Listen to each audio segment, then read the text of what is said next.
This level on the ES S&P 500 futures is really starting to become an issue. We're going to talk about the breadth and what's moving and what's not and why. But right into this area, we can see this doji from Thursday, May 29th, and we're really struggling with it. We're struggling to get above it. Now, we are above it slightly right now, but we do have CPI and PPI this week. You are hanging out and you are above it, but that is a level that ties directly in to everything that we're dealing with here with these wicks, and then we flip those wicks, and we're still fighting this area. Now, when we drop this down on a 5-minute chart and just look at how we're acting, let's get rid of the volume for a second and watch this area. You're trying to hold it, and you've been trying for a couple times, and then you've been failing. One of the things we were looking at very closely today was the RSI, and you could see how obviously you failed and got completely oversold, but start looking at this on the 15, and what you're starting to see is a behavior here that should not, as someone like to say, don't be scared, but if you see this and then you see the higher high and then you're a higher high here and it's not there, you have to start wondering what's happening, especially as you're doing undercuts, because the only way that you can go higher is if the magnitude continues to go higher. It can reset itself, but you're just not there. See how you undercut right here as well, and then the RSI's down here, and then you popped over, hit the same level, and that's lower. I mean, these are classical divergences that are going on here. We're going to get into how I think it straightens itself out in a moment, and I'm not saying it's the end of the world, but if you're not paying attention to like when these are hitting those lower highs and then you're here, people say, oh, well, it went higher. Yeah, I mean, you went a whopping 20 points higher on the ES since then, and that was how far ago? You know, the 4th. So, I mean, if that's a move to you, go for it. But I think I think we're being waited on, and I don't think it's just rotation. So let me show you what I mean. Here I am once again asking you to subscribe and click all notifications. 27.5% of you that watch this do not click all notifications or subscribe. I purposely do not run ads in the middle of this. That's it. Let's get to it. By subscribing and clicking all notifications, it gets rid of the algorithm fact that I don't run mid-rolls. That's why I ask. And also, hopefully you find value in what we're doing. What we have in front of us is the 5, the 20, the 50, the 200. So I'm going to say it again because I flipped it because I think it makes more sense to go from shorter to longer. 5, 20, 50. These are stocks that are above those key levels. 5, 20, 50, 200. So those key moving averages. So what we have here is an issue. And there's really no other way to say this, but here, let me just click on this for a second because this is going to really bother me with the always invisible, invisible over mouse. Let's make that always invisible. There we go. So, and that'll get rid of them. See how that got rid of that over there? I should do a whole video just on like little tricks and tips on TradingView. But anyway, see how we keep hitting the same area on the 5-day? See how the 20 just keeps dropping and declining? The 50 is basically flat, and the 200 can't get over the 50 level. So you're not really making progress. As a matter of fact, we're actually pulling back or sideways, and the 5, we're not getting anywhere. We're just rotating through different names, but we're not making any progress. And it's not like we're grossly over here. In other words, could we be making progress? Sure, we could. It's not like we're at highs. It's not like these things are all peaked out. They're not. They're far from it. Peaked out would get you right around that 87. This would be as high as 95, 92. We were just up here in the 60s. You can get as high as the 70s or 80s on the 200. I usually don't get much higher than that. I mean, you can, pardon me, but it's very, very rare. Back here when the Fed was buying everything under the sun and injecting as much capital in, I think, would you have 95, 96? Yeah, over. Everybody was a genius. So when you start to see this play out a little bit, it's starting to get to me a little bit, it's starting to become an issue. Now, if we can start seeing the 20 start to kick in and the 5 push, great. But if the 5 is just going to stay here and the 20 is going to start grinding down, that's only a matter of time before we start losing 50 days. It's impossible for the 20 to keep dropping on a percentage basis and not lose 50 days. And that's going to start weighing on the market a little bit more. So this needs to start lifting. And I really don't like when the 5 days are popping and then the 20s are not following commensurate with it. And you can see that that stopped. And really where that stopped was this drop. And then when you lifted back up, you went over. And then what happened here? That peaked, and you peaked across the board. So from this peak, and again, I think this is super important, but from this peak, you just stopped dead. And you've never gotten over that peak. So while we're moving higher on the market, we're not really seeing that commensurate with underneath with the percentages moving higher. That in and of itself could be an issue. Now, you also have CPI and PPI this week, Michigan Consumer Sentiment. We had the China data today, well, the China news today, which we should probably talk about for a second. And I'm just going to drop this here and give it the full minute it deserves. They had talks. They were good. And some would even say they were fruitful talks. It's good. Trump doesn't want a civil war. Well, that's good. We're doing well with China. It's not easy. China talks are ongoing. They will be calling soon. Well, they called and they said, good meeting. It was fruitful. So nothing got done here today. And I think that this has kind of got us in a holding pattern. And I'll explain why you should care about the holding pattern. For me, when I look at the holding pattern, you're only going to hold so long. And then people are going to say that's enough, long or short. And what you're starting to see here with the Qs, and I'm going to leave the RSI in, is you're breaking. And you're seeing this on a 15-minute where you're hitting your higher highs and you're not really having that follow through. You're having that rejection over and over again. And you can't get through these wicks. So I really have Friday's 930 level, and we're not able to get through that. And we'll reset all these. I'll clean them, and I'll show you what I mean by that. So I have Friday's 930 level, and here's that open. And we haven't really broken that. Matter of fact, that was your Monday 10 o'clock level that you hit and you bounced off of. If we get to that low right there, you can see that that was also that 930 flush, and then we kind of went from there, 930, 945, 10 o'clock, and then the break. Come into Friday's level and just mark off the wicks from there, and you're not able to get over it. Now, what starts to happen there as well, and it starts to happen here, is, I'm going to just blow this up for a sec, you start to roll. And what I like about RSI is I use it as a leading indicator. I really don't care if people don't use it as a leading indicator, but I do, and it's helpful. Is it a be-all, end-all? Is it 100% accuracy? No. But when you see this kind of stuff, you start to see these kinds of breaks. You can start seeing them coming earlier. So when you start seeing some divergences or weakness, it's starting to tell you a story, and you can start seeing how this is already breaking, and then it just finally breaks at the end of the day. I think the market's going to have had it a little bit with, oh, the talks are good. We're going to say they're fruitful. Are they fruitful or aren't they? And so we're starting to see some of that. I was a little disappointed with the NVIDIA today because that's a clean breakout. And what I don't want to see is this stuff, nor does anybody else. And I'll show you what I mean by this. So we are flipping. And you'll say, well, what do you mean? You hit another high.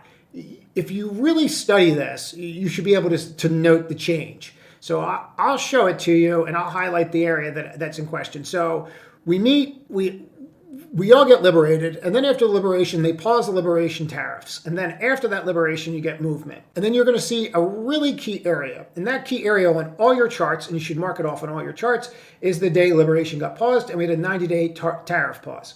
From that level on, you had action. So from that level on, when you closed above there, in this area, you have very distinct patterns after you closed above that. You started to see it here, but over here, you definitely saw it. So if I highlight this area for a second, and you'll start to see it yourselves, and if, you're not going to see it and say, what is wrong with this guy? But I'm just going to highlight it like that. All right, do you see the behavior yet? So the behavior to me is pretty simple. All the opens, except for a couple, you were green. Every open was staying green. Now you're just getting reds left and right, and people are going to be like, oh, well, that's from earnings. You're past earnings, and you're still up here, and you're running into this. This is a change in behavior, and to me, it's a change in sentiment. Where the opens were before, if you bought the opens, you were okay. That's not happening anymore, and it's these little behavior changes that you want to start watching. For example, I get like with AVGO, oh, well, it just started to happen. Yes, 100% just started to happen. And then you'd have to beg the question, are you rotating? And there may be something to that because you look at like IBM, and IBM's like, well, we don't know what you're talking about as it's breaking out. So are we starting to see structural changes? And I would argue, I'm going to clean this off for a second. You can't get above the 55 here on Apple. But I would argue that if you looked after this level, previously you had way more green closes. You got a little nutty in here, but you had way more green. But if you start looking over, you're starting to get way more red, which means they're selling the open and they're selling into the close. It's really that clear to me. Now, some of these names look like they're going to keep ripping, right? And we're seeing that, where Microsoft just keeps hitting highs and hitting highs. It's not like it's going to be every single name, but you are getting certain fades. And it's the fades that start to concern me. When I start hitting highs, 705, and now I'm at 694, people are like, oh, it's not a big deal. It's not a big deal until it's a big deal. And that's when it becomes a big deal, right? And I know that people are like, well, what does that mean? It's not a big deal until it becomes one. So when do you want it to be a big deal? Do you want it to be a big deal at 705 to you? 694, 680, when's it a big deal? So it's up to you as a trader to make this distinction. I make it a big deal at the top of the chart, and I might be wrong, and I'm okay with that. But if I start to look at stuff like this, these are areas that I will look at and say, well, that's interesting. That's becoming a problem. Look at the RSI. Oh, okay. Well, here we are, peak, and then we have lower highs. And then we're hitting higher highs. At the same time, I had a swing trade on this and we closed it and just locked it in. Just disclosure. So when I look at this and I see these undercuts and then I start extending my time frames out and I see the undercuts there, and this is how I do it. And you should do it how you're comfortable with. But I'll start at like a 5 or a 15 and then I start extending the time frames out to see if I'm seeing anything different. And candidly, this would be setting up, to be blunt, as it's starting to set up a short. You're actually starting to set one up here. So it's interesting. You're not there yet, but you're getting there.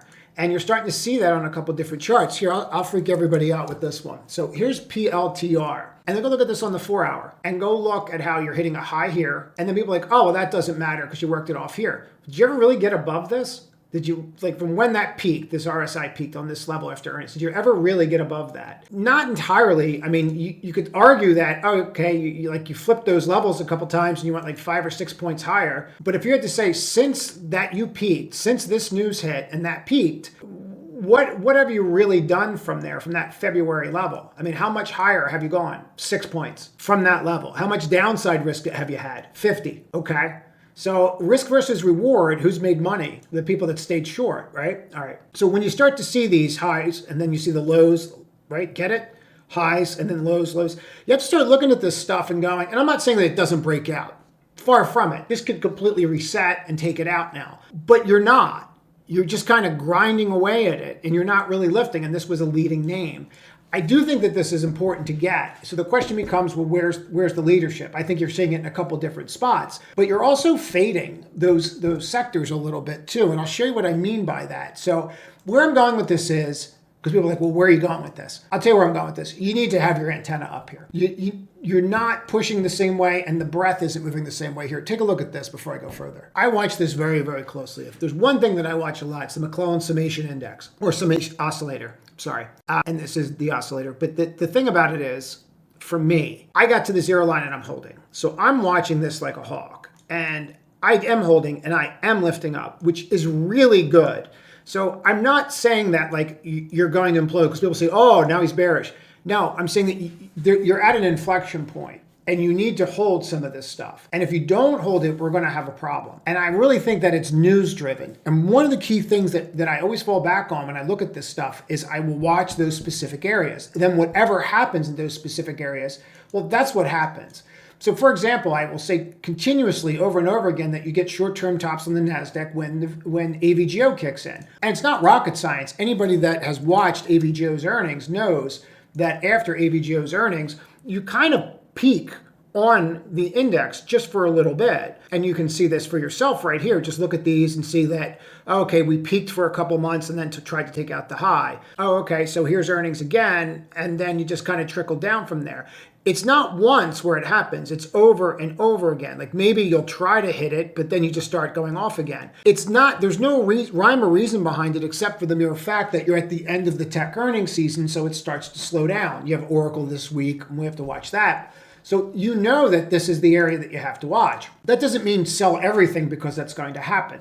So you're taking these data points and you're adding them together. Long term, it is very hard, and I'll be real clear about this. Long term, to look at this and say you're going to fall off a cliff. No. But can you pull back? Like if you're day trading or you just put on new swing trades, can you pull back from here? Oh, you 100% can. And you're seeing signs of it. And the reason you're seeing signs of it is you're not seeing follow through. And I'll show you what I mean by that. So we had a trade, and we've been trading this thing for some time now, this NBIS. But if you look at this, people will say, oh, well, you're just being picky, so you didn't close at highs today. No, not only is not close at highs today, I don't have any institutional support. I have a bunch of retail hoople heads, right? Because they're who buys from 9:30 to 10. Everybody else went away. And so when I start to see this kind of stuff and charts start to look like this, you have to start asking yourself, like, how many more days am I just going to gap up and deal with this? Probably not many before you start having something like this where you pull back and gap fill. So what I do is I'll look at it and go, all right, well, the RSI is 82 on a daily. Go look at the 4-hour. Okay.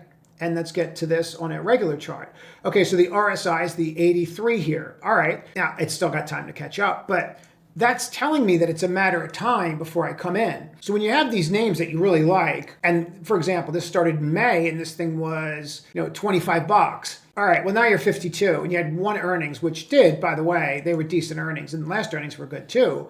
And then even after last earnings, you just completely imploded. But where I'm going with this is you have to look at what's transpired. In other words, okay, so we came in, then we rallied earnings, and then we peaked on the 4 hour. We hit a 77 RSI, and then we collapsed. You can't do that again? No, this time's different. Okay, so use the dots, connect the dots, and then make informed decisions. Just move stops up, but do protective analysis on these positions. If you don't, you're just going to get run over, and then someone's going to say, oh man, the market's fixed. No, it's not. You just don't have a process. So that kind of stuff, the fact that I'm not closing at highs, the fact that I'm not having that kind of follow through, yeah, that's not great. That the fact that I broke out like this and that this is not pushing even more to get more people in, yes, it's definitely an issue, and it's certainly something that I'm paying attention to. The other thing that I look at on these kinds of breaks, like NBIS, excuse me, I need more coffee. But if I mark these off, this is the easiest demarcation line you will ever use in your life. You take the bar on the breakout. If that bar is not 50%, and as the narrator would say in my best Morgan Freeman voice, you're basically just at 50%. That's not what you want. You want to be at the high end. You want to be at the high end of that. That's how you know, like when this hit here, that's how you know that you're okay, right? That's how you know that you're all right, because you're over that 50% line. You're not over that here. So that gives you more reason for pause. For example, you don't know that something's going to happen here, but you see this bar and you're not over 50%, you might as well be red. It might as well be a problem. So here's a great example of one. So here's RKLB. And you can see how this rocked and rolled and exploded. You can see how ASTS rocked and rolled and exploded. And you can see where it is now, because now there's news. Now the trades told us before. I'll show you this for a second, then I'm going to show you the other one. But this told us before that we were going to have issues. And I actually was doing this live and today in the community, and I was showing them something, and I'm not going to get into it all, but you could tell that this was starting to break down on the RSI, and you could see cracks in it in here. So hold on one second. So this is what I posted in the room because I'm starting to see it, and I'm watching the hourly. And if you look at this hourly RSI, and I'll show you in a moment, but you can see the reversal right in here, actually pretty clear, where you pop over, and then you pull back, and then the undercut close, and then there it is right there. There's your confirmation. So there's your high, can't close over, there's your undercut. You can wait for that to fully close, or you can act on it. I tend to act on them. And then this starts to happen, and you can start seeing that you're having issues right here, and then it becomes really clear, like, hey, if you're not in this for the long term, the easy money's been made. You're starting to see the breaks on the 15. I'm not going to get into directional movement, but once you start to see that, that's it. And this is what I mean by we're starting to lose some of the leaders. So when I look at that hourly from here over, it's not the fact that I'm up here that's my issue. It's the fact that I'm at the same level. And then on top of that, you gave me a signal to get out, which was this reversal. Now, even that red bar didn't stay red, became a doji, but then you got a real clear indication here, like, hey, you might have a problem. And then after hours, you're down another block. Now, I do think that this is important. And you can see that, and you look at that and go, oh, well, that's just fine. Okay, maybe not. And so the question becomes, what do you do when you start to see this stuff? You have to have a plan. Right. And so that's why I always try to tie all this information into actual education so that you can make not only more informed decisions about the names you're looking at, but about what to do with them. So when you see something like this RKLB, like this is a classic example. This stock is so easy to trade because you just pull back, like literally almost every single day. You just pull back and you retest those breakdowns, and then they just kind of flip from there. And this gave us a textbook one today. And then we actually bought the break. I'll show you it. So we actually bought it, and then it reversed, and then as soon as it reversed, kicked it, and then bought it back. Actually, here, take a look at this. Rocket Labs is holding up much better. I want to see if I can get a gap fill on this. There you are. So let's just watch that for a minute. Any minute now, you're going to turn. Bought here, RKLB. What are we down there? 25 cents. Out, lost 25 cents. Hardly any on that reversal. Huh, it's interesting. All right. Second time's a charm. Let's try again. RKLB. I'm trying to stay in this, so I'm not pulling the money out when I'm up. Rocket Labs, you got more buying coming in. RKLB is getting tired. So if you don't push, there it is. Rocket Labs, you're up $2 from our buy here. If it's a day trade for you, no one's going to ring a bell. It's the patented middle finger pattern. Up 3. Now, in regards to something like an RKLB, where you have these leaders and then they're breaking out and they're failing, you want to pay attention to that. And for me, it's pretty clear. You have to look at these things and say, why am I entering them? So when I see something like RKLB, if you're in and then you're up here and then you start getting these dojis and you start breaking them, you have to start looking at this stuff and going, well, why am I in this? Depending upon your time frame, but why am I in this? Am I in this for the long term? Was I in it for $3? These are the questions that you have to answer for yourself. There's no gurus, and no one can answer those questions for you. You have to be able to answer them for yourself, so the amount of risk that you're going to take. What I would suggest is that you think for yourself, and I'll give you an example of what I mean by this. So we have Tesla, and Tesla reversed today and went up $9 because the president said, oh, I'd speak to him on the phone and I'll probably keep my Tesla. And that's why the stock went up. Like if that's what you want to do and you want to buy because he said that, cool. If you want to do it for a day trade because he said it, cool. But to look at this chart and just go, oh no, we're fine, everything's fine. I mean, that's just delusional. But it doesn't mean that they can't, have a hug on TV and work it out. But to look at this chart right here technically and say, oh no, we're fine. I understand that we undercut this doji and then we flipped over it, and I understand that we closed over it. Like, that's great. But to think that that's just completely, utterly resolved in there, that's got nightmare written all over it. So you would drop it down to a little bit of different time frames and go, well, you've had nothing but buying all day. Well, that's because you had all the puts from Friday. So what they do is they squeeze the put buyers. You buy puts on Friday. If you don't close off the open, then you just run into a huge problem. So it's always like this on Monday. So like, here's a great example of this, and then we'll bring it home. So we shorted Hood on Friday because when everyone and their sister believes something, it's not going to happen. So when everyone is out there saying, oh, Hood's going to be added to the S&P, the probability that everybody knows the truth about the stock market, it's not going to happen. Doesn't matter. Anyway, we bought the 75s for 3. We sold them at 6. And then at the end of the day, it starts ticking up. Yeah, this could rally. Yes, you could lift on this because it's nonsense news.